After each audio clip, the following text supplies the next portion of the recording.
Okay guys, we're going to take a good look at this Plymouth here in just a little while. I'm going to give it a wash job, and then we're going to kind of talk about this thing and see what it's going to take to get it on the road.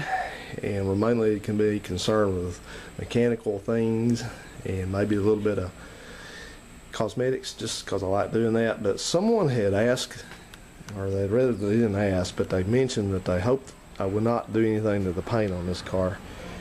So that's not the plan. Not gonna do anything to the paint.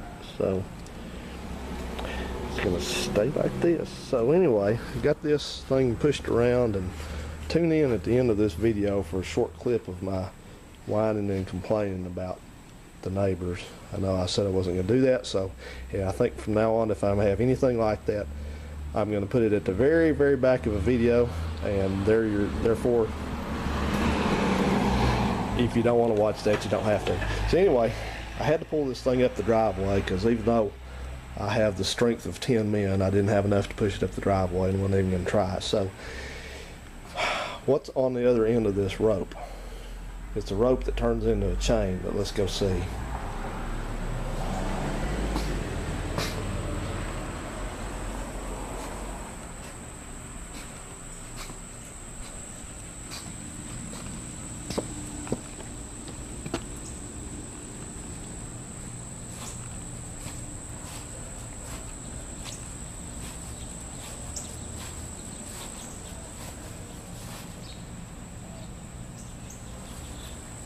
Dun, dun, dun. The Montero swings into action. It won't die. It's the zombie Mitsubishi. It's not quite dead, but it's not quite alive. It's caught between the land of light and the land of darkness. Held captive by a piece of crap 6G72 V6 engine. So do we kill it or do we resuscitate it? That is the decision that has to be made soon. And we will. Did pretty good too, just idled it out here. It's okay, let me wash up and, well, wash the car up, and then we'll come back to that and give this thing a good looking over. See you in just a few. Hey guys, Tyler here. So this is my 1968 Plymouth Valiant that I bought a couple months ago, and it was a Craigslist find, and so we went and got it. You've probably seen a video on that a ways back. But anyway, this thing's just been kind of hanging out a little bit and waiting for me to give it some love and get some attention. So the time has come to do that. I just sold my Dart, the 73 with the red one. So I thought we would, before we get into this thing, we would go ahead and just do a walk around at it and look at what makes these a little bit different, and also just kind of see what this one's gonna need. And may serve kind of as a buyer's guide if you're thinking about buying a car this old, especially a Mopar. They give you some tips on what to look for and kind of what to avoid. So, you know, I'll get you off the tripod and we'll do it. And people always ask, what do you pay for cars? And I don't mind telling you, this car was $800 bucks. So let's do it, guys. Get you off the stand. So the camera work's gonna be a little bit more shaky. I'm kind of a shaky type of guy. So anyway, what we got here, this is a 68 Valiant 100 4-door. They made these in 2 doors, which is basically this same roof line but with just 2 doors in them, and those are pretty popular if you can find one. I've never been able to find one in the kind of money I'd want to spend for one of those. And this is a very original car. It came with a fender tag in place, and also found a complete legible broadcast sheet under the back seat cushion. It's got its original wheel covers. Whether it still has its original engine is up for debate. It doesn't appear to be, because it's supposed to have a 170 slant 6, and this one's a 225 that's in there. But the rest of it's all mostly original. And this is actually a Valiant 100 with a 200 decor package, and I believe that it has the wrong front fender emblems on it. You see right there, those say Valiant 100. It's supposed to say Valiant 200, because this thing does for sure have the Valiant 200 decor package. Valiant 200 back then was not a separate model. You had either a 100 or you had a Signet, and the Signet was the top of the line on these. And I know this was not the Signet. But what 200 decor package got you in '68 was everything this one has. It has a piece of side trim down the side of it on each side that has a red inset. If we were to go over closer to it, or I can zoom in, see that that's there. It's kind of red, sort of faded, but it's there. It got you dual horns. It got you a different half round horn ring on the inside, and then it's got a cigarette lighter, and it has what they called a color-coded carpet, but in this case it's not actual carpet. It's one of those rubber mats that had sort of a color code to it. Some of those black mats, they all look black now because they faded. You know, the pebble grain mat that you see in so many of these cars. But if you look real close at the part under the seat, a lot of times you'll notice that they actually had color flecks in them. Like a car with blue interior would have blue flecks in the mat, and one with green would have green. One with black would just be black, and this one actually has a lot of tan. It's worn off, but that's the way it was. So it's a decor pack, 200 decor package. That's what this one is. So anyway, start at the front. Now, one thing, let me advise you, if you're going to buy a car like this, take your time and buy the most solid, original car you can find that's not been wrecked or altered. It's not real rusty, because parts for these that are this old are getting more and more, I wouldn't say they're hard to find, but they're getting expensive. Like if this car didn't come with a fender top turn signals, but if I wanted to replace those are the, or add them at least, those are the bullet style. They're not the original, the other style that you see on the later cars, because it kind of looks like a bullet. They're about $300 for a kit to put those in, and that's not even the originals. If you buy NOS ones, you may pay more for that. But anyway, that's my advice, because on these cars, these Mopars, you know, they always tended to rust, and especially if, you know, you guys that live up in salt states, you really have a hard time finding one that's solid. And the first one of these I ever had was a set, well, not the first one, I had several back in the day, but when they were a lot newer. But the first recent one I had was a 75 Duster, which I since parted out, and that was a coast car, which means it had salt in the air.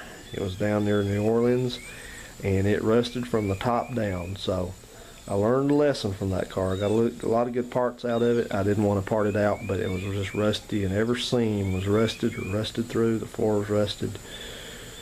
Just a lot of bad news. So the lessons I've learned off these cars is, if you're going to buy one, try your best to buy one without a vinyl top on it of any type. Some of these cars came with a full top. Some came with like the Dusters came with a, what they call a canopy top, which was the back half of the roof had a vinyl top. But these cars have many problems with the vinyl tops on them. So you go looking around the back of them, and we're not going to go all the way back yet, but back here at the C-pillar, especially in this area over here, if you see one, a lot of times people pull the top off of them, but if you ever see an original one that's looks like it's got bubbles under it, that means it's got rust under it. So I try never to buy a vinyl top car. That doesn't mean I won't ever buy one, but I try to avoid it.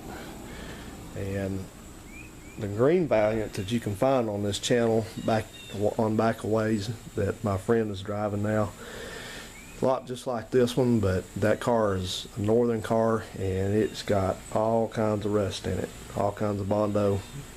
So the frame is holding together on it, but that's about it. So would I buy another northern car? No. So, you know, if you're thinking seriously about you want one of these, do what the guy that just bought my Dart did. He's been looking for a Dodge Dart Sport for a long time. He had a green one back when he was in a little bit out of high school, just like my car, had the over the top stripe, and he got rid of it way back, and he's been looking for another one since. And he lives in Illinois, and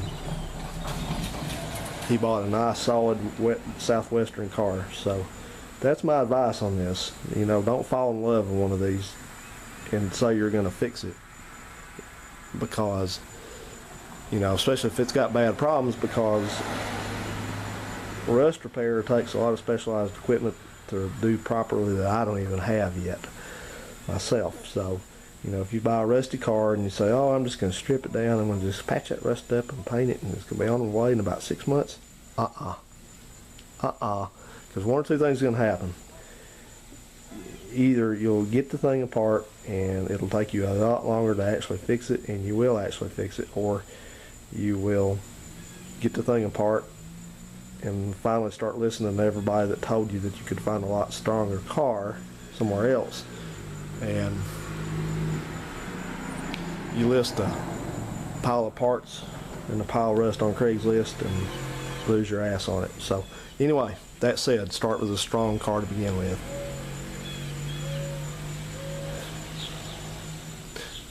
So okay guys, let's look at this one. Now up front, this car is pretty solid up front. The front bumper looks good on it. The left-hand grille here has got a little wave in it right there that can be ironed out. I don't want to have to buy another one of those grills. Now these cars, the front ends on them, you can actually take this filler panel out, which got the grills in it, and if you change that in the hood, you could actually put a 70 through a 72 front end on it, grill and a hood. I don't know why you'd want to, but you could.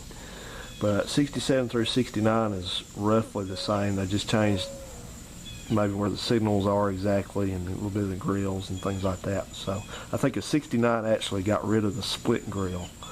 It does not have that filter in the middle, but the 67 and 8 do.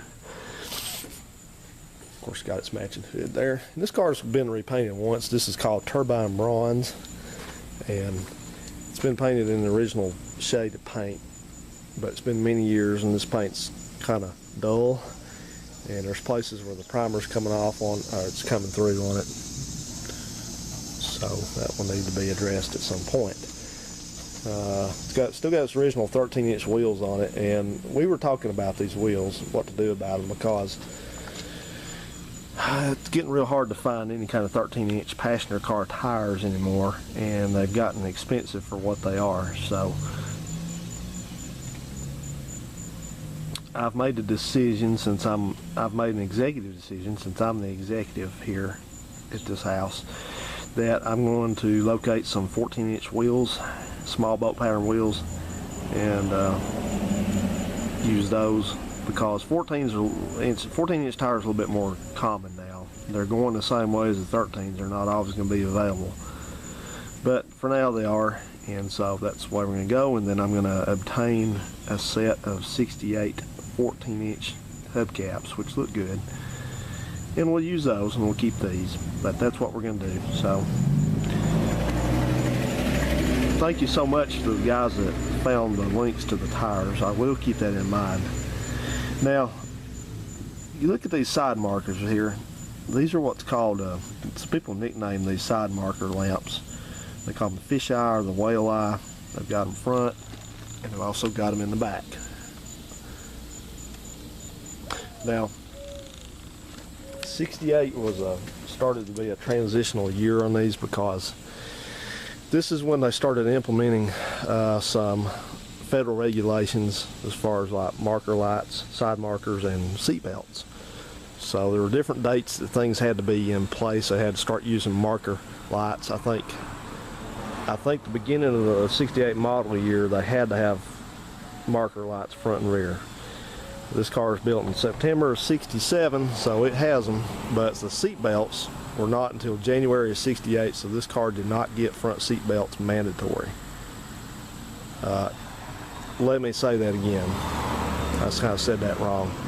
This car did not get shoulder belts in place because those were not mandatory until January of 68. Now, you could get them optional, but this one didn't have it. But anyway, back to these marker lights. These come on with a headlight switch, and they're called, people call them parking lamps, whatever you want to call them. But anyway, if you see these kind of marker lights on a Plymouth or a Dodge of any type, pretty much anything except anything except an Imperial, which I almost called it the wrong thing too. People call them Chrysler Imperials like I just did, even though that's not what they're called. They're an Imperial by Chrysler. No matter how many times people call it a Chrysler Imperial, that's not what they are. But if you see everything but one of these with these kind of marker lights on it, you know it's a 68. They do not use these in any other year besides 68. 69 used a rectangular reflector front and rear, which was flush mounted to the car. And then I hope I said 69. If I did, I meant 69. 69 used that reflector, and then 70 used that same reflector with a light in it, and then 71 also used that. 72 up started using that cheapo looking surface mount lamp assembly.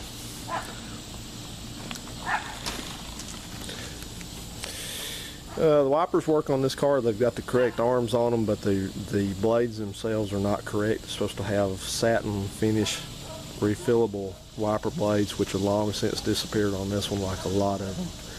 So I'll find those, or you can still find them on eBay pretty cheap.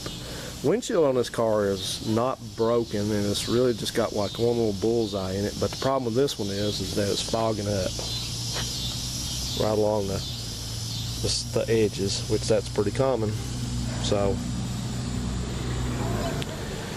that is what it is, and so the only remedy for that is to replace the windshield. So I guess at some point that's going to have to be done. But the thing about these windshields, they use a gasket like this, which it's a lip gasket, sort of a whatever you want to call it, but it does not use a like butyl seal at the back of it. This holds it in, and it's like a lot of older cars. But you notice this car's got a little bit of rust around the trim. If you're going to pull the glass out of one of these, and that goes for any old car really, for any reason, don't do it until you're prepared to fix whatever rust you find under here, because I guarantee you this is the tip of the iceberg. There's more under here. There's more even where you don't see it down there. That's just the way it is with these. So when the glass comes out, I have to be prepared to fix that. And I notice also that somebody's tried to goop up these wiper shaft seals. This little piece of foam that goes around the wiper shaft. Chrysler blessed us with this type of wiper system so that the linkage is on the inside of the car, and for some dumb reason they did that, and they passed the wiper pivots through the car, so that creates a spot for the wipers to leak. This one probably does.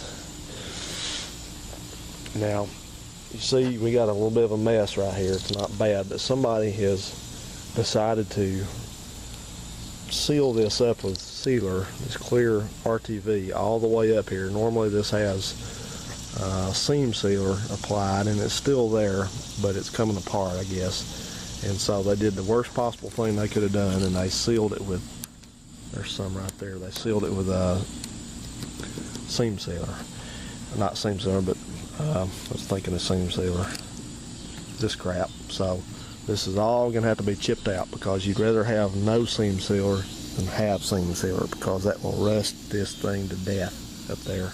It keeps moisture in there and water, and every time it rains, you see where it's cracked right there? It's just water getting under there and rusting the thing out. So, in fact, there's a little bit of a rough spot under there, but I don't think it's don't think it's rusted through.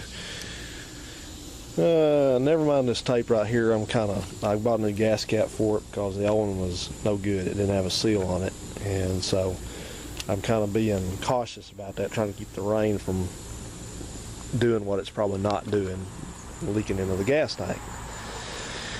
No vinyl top on this car, but we have the same story back here around the windows. These are notorious for this, and this one's worse back here, and I would not be shocked at all if this thing's actually passing some water into the trunk. That's just what they do when they rust like that. So that glass has to come out. And I'm going to say this a certain way, and you can pay attention to what I say. I said that needs to be addressed soon. Will it be? I don't know. This car is, since it's a southern car with no road salt issues, it's a lot more solid than the green one is. It's got a little bit of rust down at the bottom of the front fender right there because they get leaves and debris in there, and it just sits there and gets wet and rusts through from the inside. But the rockers on this one are solid, the bottom solid all the way around here. It's got a spot here that looks like it's been repaired in the past. I would assume that they've done, well, I would assume they did that when they painted it. So the bottom of the quarter is going to have to be repaired, and you can probably guarantee that it's probably a little bit, when you start grinding on it, it's going to be further up than what you see right there. It's probably up to that character line. So the fix for that is to cut it out and weld it. This is not going to have, whatever point this gets fixed, it's not going to be like the green one and just stuff it full of Bondo.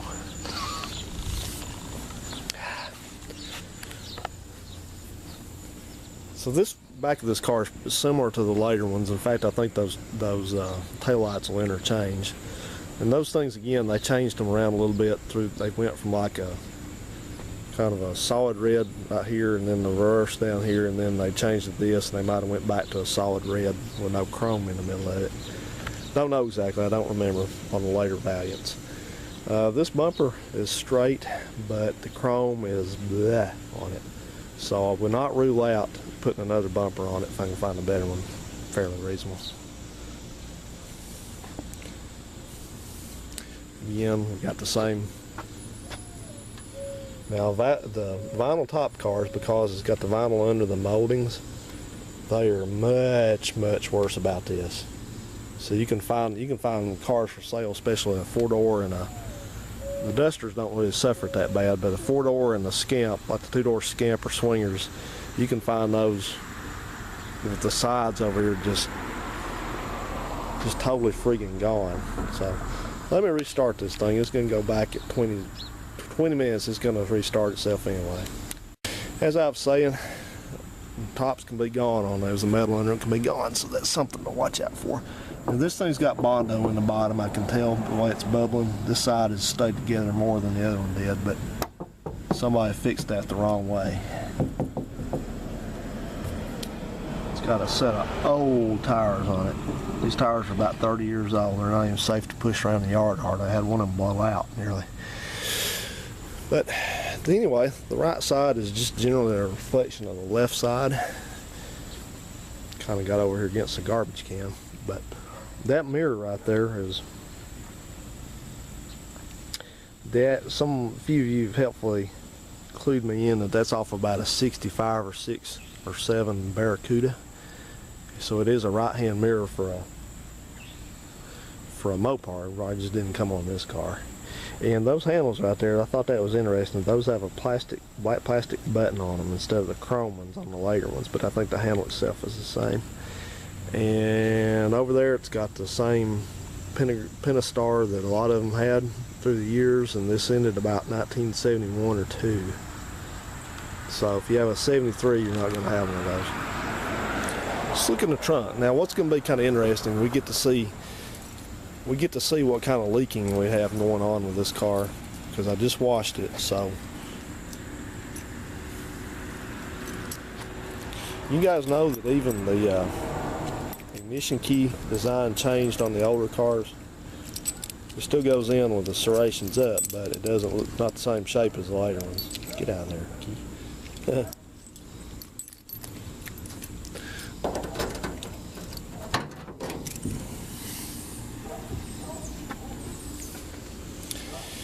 this one's like, again, it's pretty solid under here. The sides are solid. It's got some rust starting right there. Needs to be addressed quickly. The seal is but you got a channel right here, so you need to make sure that this channel stays clean and the water gets run off of it. Yeah, right there it's kind of, right there looks wet. Ow! And it's kind of got some loose rust in it, so that's going away. I don't know exactly where that water's coming from. But the worst of this is in a common spot right here, and it's right around this seam. And you see we got a hole there, and all that's a little bit right there. There's that blown out tire, and over there it's got a hole back there behind that filler. So yeah, and back along here it's the same way. It's got, and that's simply from water intrusion. Oh, the bottom part of this, I'm going to take that tire out, but the bottom pan looks good on this one, surprisingly. But that, again, that's from water intrusion, so it needs a trunk seal replaced on it.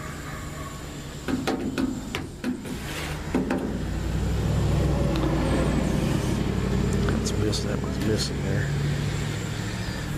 So it's going to need some welding and just a little bit of this, a little bit of that, just to kind of get the water leaking under control, and that should help us out on this front.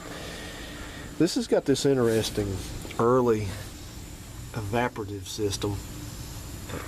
Notice I didn't say evaporative control because there is no control over it, but this is your filler pipe. It comes out of the gas tank. Gas tank's under there,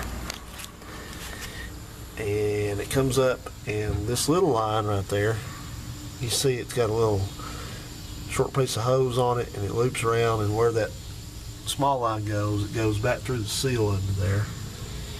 And that actually, the bottom of that is actually open, and it goes into the top of the frame rail where it's kind of protected, and it just lets the gas fumes come out into the environment. Crazy.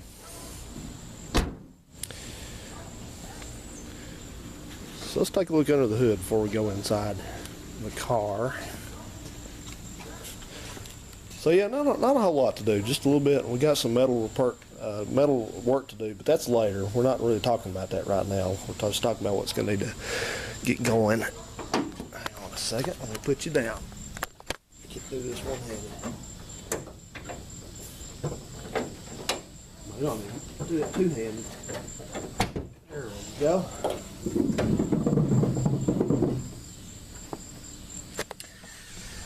Okay then, so I know probably a lot of you have never seen a slant 6 before, but that's a slant 6 engine.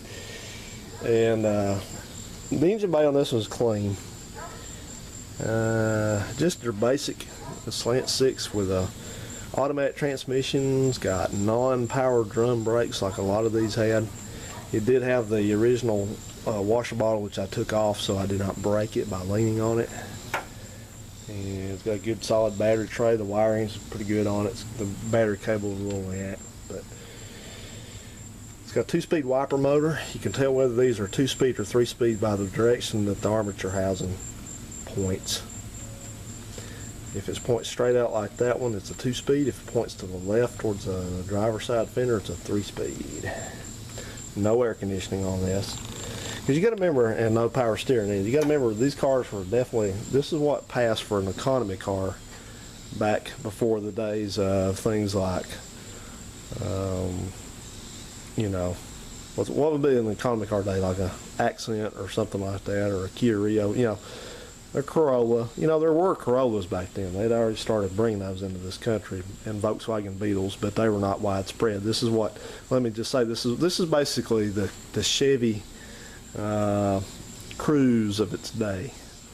You know, a smaller car that got better gas economy and better fuel economy. So, you know, now it looks like a fairly big car, but back then, you know, you were talking about going down from a where a large car would be like an Imperial with a 440 V8 in it. So when people bought these cars, they didn't generally splurge on fancy stuff on them. I mean, you could get power steering, you could get power brakes, and you could get air conditioning, but a lot of times people just didn't do it. If they did anything, they got the light package that had more lights on it, or some creature comforts, better radio, things like that, but they did not generally this early do a lot of air conditioning. So it's very rare to find one of these with factory air conditioning, especially on a slant 6. I don't even know if you could get air on a slant 6 back then. You may could. I think you could get it on a 225, but not on a 170. Like I said, this car is coded for a 170. It does not have that 170 engine in it. It's got a 225 that, for all intents and purposes, looks just like the original engine with all its detailing. But I don't know what could have happened there. I don't know if this car may have suffered an engine failure early in its life and they had it replaced under warranty and gave the owner the option of the bigger engine, or they put the wrong engine in it from the factory. I don't know. It had its original carburetor, but or at least the tag off the original carburetor is still in place, so I don't know about that. But this engine runs pretty good. Doesn't seem to have any major problems. It runs okay, I guess, but it had some carburetor problems. So I've got the intake and exhaust manifolds off of it because they had their own set of problems. They had a bad leak between the two of them, and some of the wrong fasteners holding it to the engine, and the collector gasket down there was leaking also, and the heat riser stuck. So that thing was in pretty poor condition. So I'm going to attempt to fix that. If I can't fix it, I may have to get another one for it that's in better shape, but we'll see on that one. Now this radiator, this is an original type of radiator for this car, but it's not the original. Now up until about 1970, they used these rounded top radiators. The header tank's rounded, and then later on they used the ones that had just a regular sort of narrow tank on it. But you can always tell a Chrysler radiator because it helpfully says the part number right here. In this case, this is a 2445620, and then over here it's going to say use Mopar rust resistor, I guess it is, or Mopar antifreeze in it. Back then they wouldn't. They said in the summertime you didn't have to run antifreeze as long as you use rust preventative in it with the water pump lubrication. But that radiator decodes back to about a 1963 or 64 A-body application. It's not the original in it, but I'll keep that because there again, this is again being something that's getting a little bit hard to find anymore. So if you ever have a radiator problem and you have your original radiator, don't throw that thing away. Keep it and have it repaired. There's people still in this country that can repair a radiator, because that's what people did back in the days before. You know, this is why I like old cars, and I'm not going to try to digress into any kind of a sermon about it. But you know, this to me, a car like this is a connection to the old days, back when a lot of things were more simple. And yes, you may say not quite as good as now. That's a good argument, but you know, this car is so simple that a lot of stuff on it can be rebuilt. The starter can be rebuilt, carburetor can be rebuilt, alternator. You know, it's just dead simple to fix, and you know, there's not much on it unless the thing throws a rod out the side of it. There's not much that'll stop this thing. You may have to replace, repair, or rebuild something, but you know. But anyway, back in the day, people didn't have radiators. They didn't replace radiators that often, because if your radiator sprung a leak, then there were people that were good enough that they could fix it at home. They could solder the thing back together at home and get it to quit leaking. But if it was bad enough, they'd take it to a shop and drop it off and go pick it up a few days later, and it was as good as new. So yeah, you know, there's places around still do that, but that's not the right cap. A lot of the old original Mopar caps have gone now because the seals dry up on them and crack, and they no longer hold pressure. This car does not have an overflow system whatsoever. All it has is a hose that goes down there. So if you're supposed to, when you fill these things up with antifreeze, you don't fill them all the way up to the rim up there. It's not like brim coffee, fill it to the rim. You leave about a couple inches of space in there. You get it covered over the tubes that you can see. Let's open this up and see.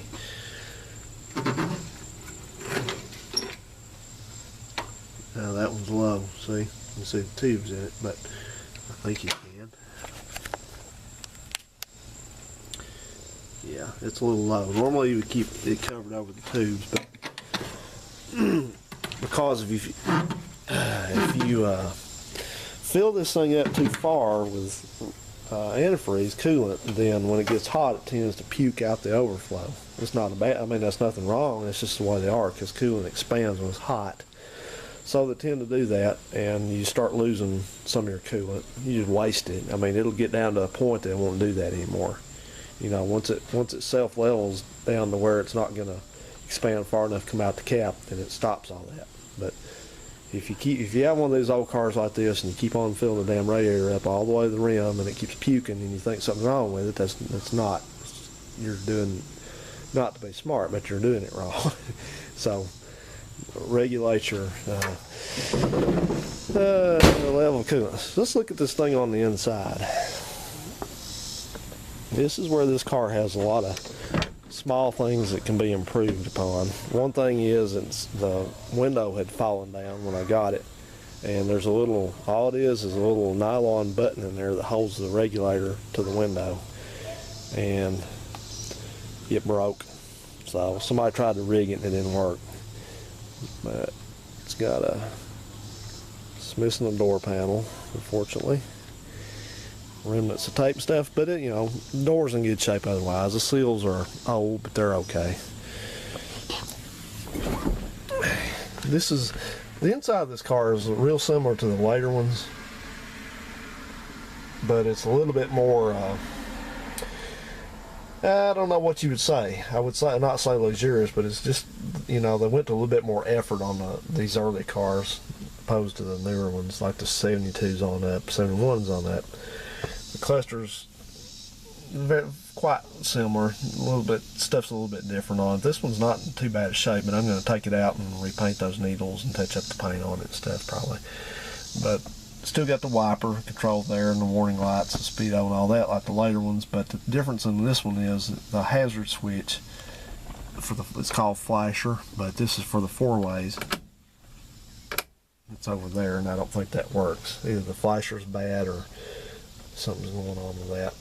It's got the original thumb wheel style radio, which is going to be another thing, has to be examined to see if it's going to work. It can be repaired. I'm sure it can be repaired. I don't know if I know how to do it, but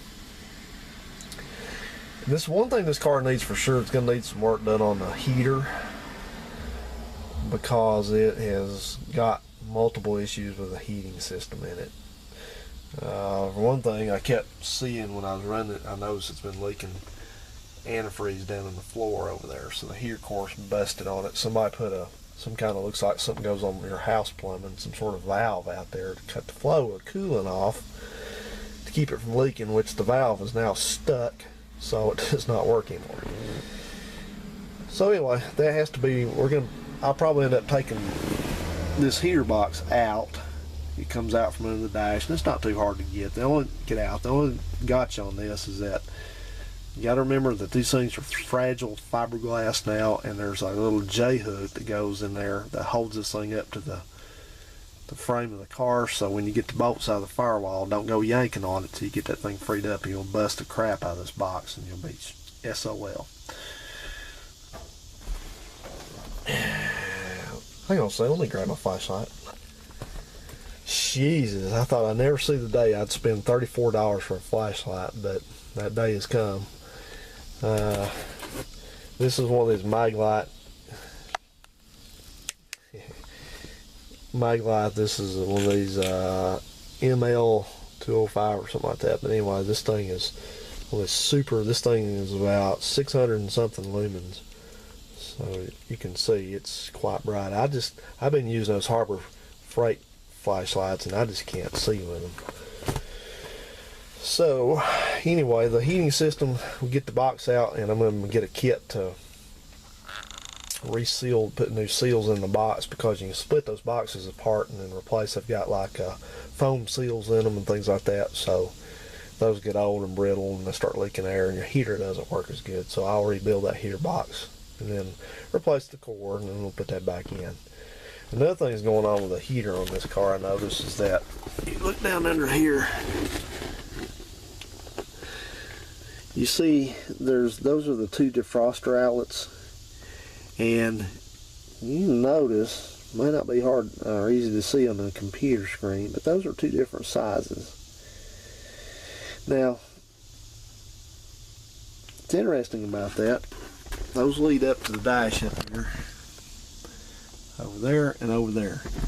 They connect to those now broken grills, which I also get a couple of those and replace those, but you can get those aftermarket easily.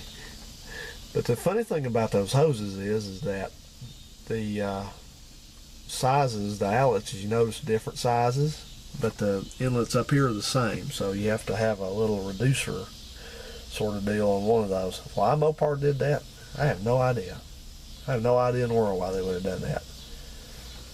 Somebody got drunk one day when they were designing that here box and forgot what they were doing. I don't know. But, so anyway, a few different things are going to have to be done, and I think when I was messing with this up here, this control panel, the whole shebang looks loose. Even the handle, the sliders look. That one acts like it's not doing anything. That one is. So you got cables on the back of them. They lead down to the heater box, and that one's this mode that says heat and it says defrost. Those are one of the two options you get. It's got off down here, but they don't. That one's disconnected, so I don't know what's going on with that. The ignition keys on the dash on one of these. That was another thing they mandated to change later on, is they had to be put up on the column because they're afraid that if you got in a wreck, if you survived it, that your knee or something else would hit that ignition key and impale your kneecap. Probably the least of your worries. But and you see the flasher hanging down over here. I've been kind of experimenting with flashers because I noticed the flashers didn't work too well in this car. They flashed way too fast and I couldn't hear them. Well, what the deal is with these flashers in this car, and let me stop this again and restart it. And I'm talking about your turn signal, directional signals, is that this is normally supposed to be, this is your flasher assembly here, your flasher unit, and you've got a little holder bracket, and this normally goes up on the back of the, if it was in there, it's presently in the trunk, I think. It would normally go in this, there's a piece of this ashtray that bolts in here, screws in, and this would normally go in the back of it, and it kind of helps amplify the sound. But that's the wrong flasher unit. It goes. This is I think this one is a 223, and the one goes in it's a 224. So I got looking in my. I didn't know that.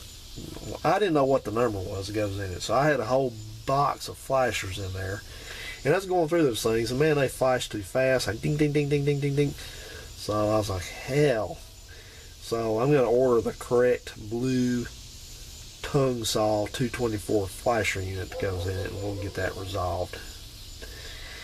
And that looks like the speaker connector right there, those two wires. Somebody had the dash lights tied into those because the dash lights don't work either. They worked when the power's put to them, but they don't work with a headlight switch. So I guess the rheostat over there on the switch is probably so. And rolling on, there's another issue has to be dealt with. The reverse lights on this car don't work, the backup lights.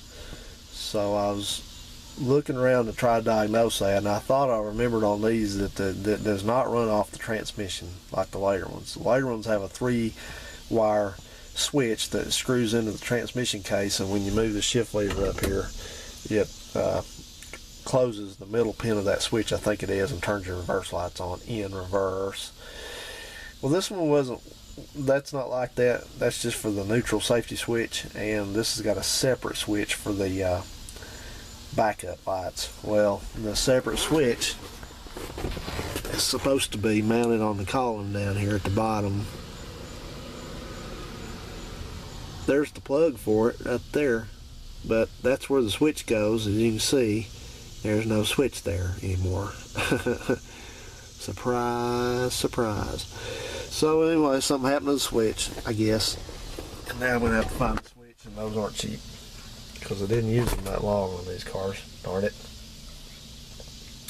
And you can't just screw the other switch into the transmission and use that because there's no wiring to it. You know, I'm not about to alter all that anyway. So it's got a day-night mirror on it. And there's me. Headliner is junk in this car. I tore the rest of it out. And we got the what's left of the visor. So at some point we'll get a headlight switch, headliner for it. I had to pull this thing and I'm hard. So anyway, that's missing. That works, but that's missing its cover. You can get those aftermarket easily. Door panel's in okay shape. That one's not too good. The back ones are better. This front seat has been recovered. This is not the original style upholstery, but the one in the back is the original. That's what the upholstery is supposed to look like in it. And I was hoping I could find a set. Yeah, there's one. If you look at this, this looks black, but this is a part of this that's been under the side right there. And if you look at it, if we can get zoomed in, you notice it's actually got, that's tan, some sort of tan paint, I guess it is, that's still there. And that's what they called a tan carpet. Mopar calls this a rubberized carpet. In any other card, they call it a floor mat, but they call it a rubberized carpet. I don't know.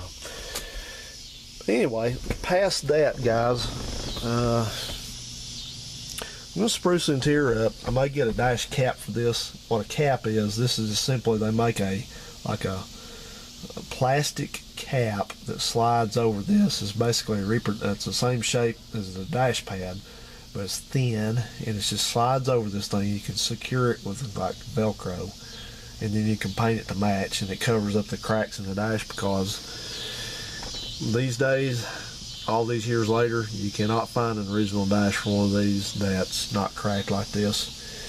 Your options are to find an NOS one if somebody has one, and I guarantee you they will bend you over and stick it to you on it if they know what they got, and they do. So it's not being mad at people that have those. I'm glad somebody still has a few of them. I'm sure they do, but just be prepared. It's gonna be painful. So I'm not going that route, not on this car. So I'll probably get a cap to put on this. I think they're about $55 now, not too bad. But the bottom one's in good shape. Later on they didn't, see, this was part of this safety thing they were trying to do. And that's actually a knee pad. That's the same materials the dash is made out of, you know, kind of flexible. So they were trying to, you know, life was fun back when you didn't have seat belts and everything in the dash was metal. So if you had a wreck, yeah, I don't know, kind of take your chances. Might survive it, might not. Hope everybody did for the most part. But anyway, guys, past that we're gonna.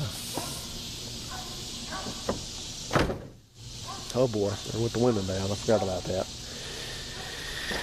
We're gonna do brake lines and go through the front end a little bit. Hopefully I'm not gonna have to rebuild the whole entire front end. It feels okay, but I haven't checked all that yet. Like I said, I've kind of went away from this thing a little bit, but I'm ready to get started back on it. So we're gonna put it back in the shop here, or put it in the shop, and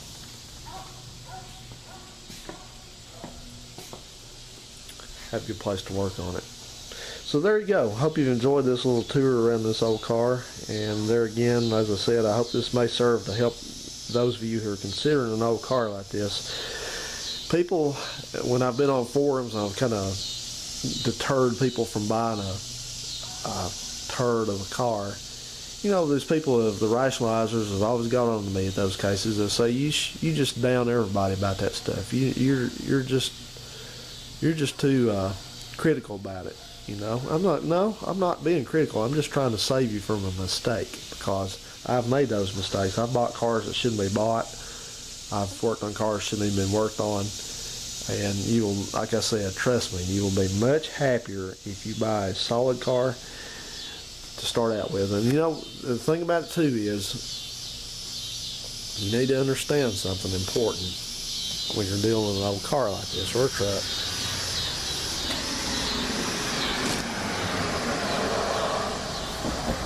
is that if you've never worked on one of these and you've never done body work and you live in a place like this with no real equipment, please do not assume that you are a chip foose or a gas monkey garage or someplace like that and you have all kinds of time and motivation and money to rebuild one of these. And don't get something solid like this and start. The first thing you do is you're determined you're going to take it all apart down to the frame and do a frame up without all that going on. If you have a 4-bay shop and you have $2,000, $3,000, $4,000 worth of equipment, sure. But otherwise, don't do it. Don't be the guy that ruins a car like this, like my friend did that got the Catalina. You know, his determination was he watched too much TV, and his determination was he was going to rebuild that car from the bottom up and paint it. He had never done any of that. He had never shown proof that he could do any of that, and he did not do any of that. So, guidelines to go on: buy a solid car, buy one you can just drive and enjoy. Don't overthink it. Don't imagine that you're something that you're not as far as restoring cars. Don't think you have money and time and motivation that you may not have, because the truth is you probably don't have it. Like a lot of us. This car I have to work on in my spare time, and I don't have a lot of spare time. So anyway, guys, thank you so much for watching, and warning, there is a rant clip coming up right now, so if you don't want to watch that, if you don't like those, turn it off now. See ya. Thank you so much for watching.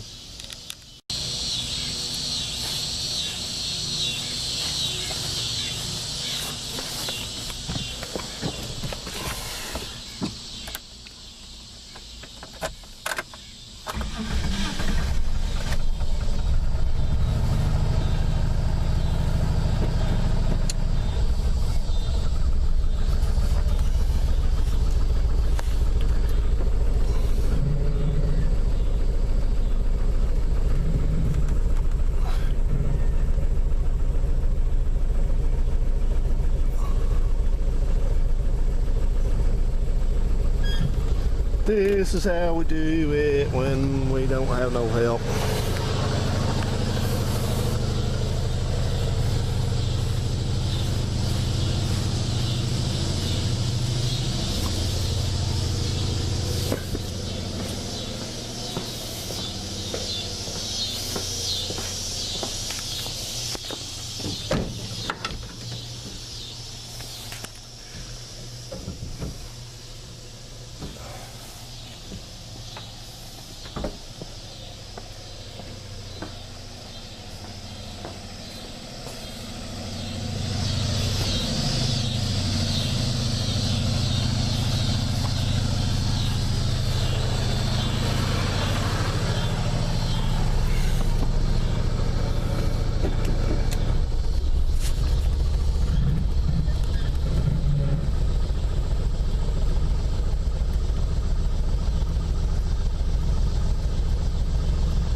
Alright, I can push it from there. This thing has no cooling system, so I can't run it too long.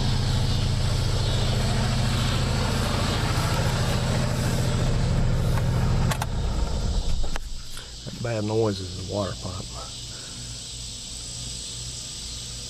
Yeah. By the way, here's a little tip. When you get ready to do something like this and you're preparing to take your cable or chain or whatever you're using loose from the tow vehicle, make sure this one's in park, because disconnected it and was undoing the strap from the chain back there, and the strap started pulling itself out of my hands. This thing was backing itself out of the garage and starting to go down the driveway, so I actually got this thing and held on to it and started pulling it back when my feet planted on the ground, and pulled it back in the garage. Good grief. I'm going to sit down and watch the birds here in just a minute. I about had it. Oh well, it's all fun. Thanks for watching, guys.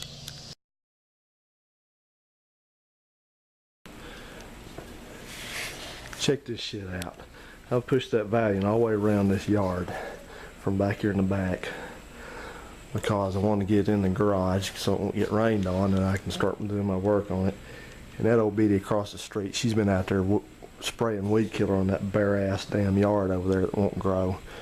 And she's been out there doing that while I've been pushing and struggling, having to take breaks. And she didn't even dare to even look over here and ask if I need any help, and nobody else has either. Shit, around here they won't even fake it. I look at you and say, "You need some help? Can you get anybody for you? Don't push that by yourself." Shit, they ain't gonna do that. He didn't do it. She didn't say nothing. Two of them over here, they ain't done nothing. Sitting in the house smoking cigarettes, I guess. But that's fine. You know, I don't really mind because I'll get it done. I'm used to people not helping me. Hell, people rather die than to help me. I'm used to that fact. So anyway, I just thought to give you a little tidbit of what people are like around here in this part of Alabama or Huntsville or whatever. They ain't gonna help you. Of course, I don't want her out there pushing on the car, but you know, hell, she hates me anyway. She doesn't like old cars, and she doesn't like that my grass grows better than hers does, even though she's lived here 30 years and I've lived here 5. And hell, she come over here and got my mother's chair off the side of the road that I put out there to give away to somebody that actually needed a chair, and she drug it over in the middle of the night, and she's gonna sell it in her damn yard sale because I went over and saw it. She's over trying to sell it, and then finally nobody buy the damn thing because it was so nasty. Had a burn spot in it, so she finally put it out by the road, and that serves it right. So I don't put anything else. I don't put anything else that's worth anything out like that. I don't put metal out because somebody stole my jack once. I remember that. And I don't put anything that somebody can use out there anymore because she'll come over and get it and try to make money off of it, and hell with that. Maybe if you at least fake ass concerned about what I'm up to here, if I need any help, I'd think about it.